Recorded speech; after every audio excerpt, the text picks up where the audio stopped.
Months after the deadly Sapelo Island gangway collapse killed 7 people, including 4 from Jacksonville, survivors are still dealing with injuries and nightmares. Now attorneys representing the survivors and the victims' families have announced a lawsuit claiming negligence by the companies that designed and built the structure.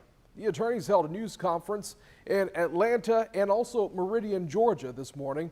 Our Hajj Abba was there to hear the survivors describe what they say is lingering trauma.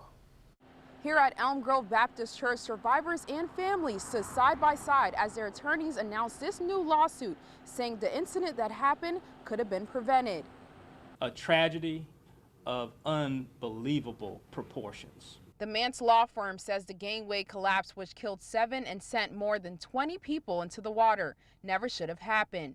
They're now suing the engineering and construction companies involved. There were babies that turned blue. There were mothers that almost lost their lives saving babies. There were people thrown on the shore dead.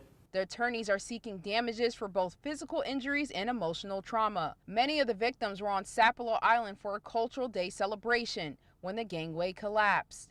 And all of a sudden I heard a crack. And I was like, oh my God, what's happening?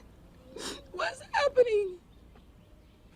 And before I knew it, Miss Colada shot down in the river. It's just like she dove off a diving board.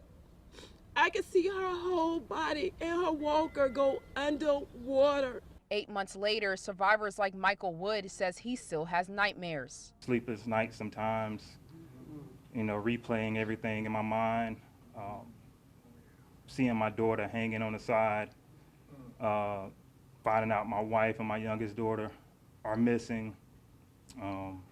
It's just been rough.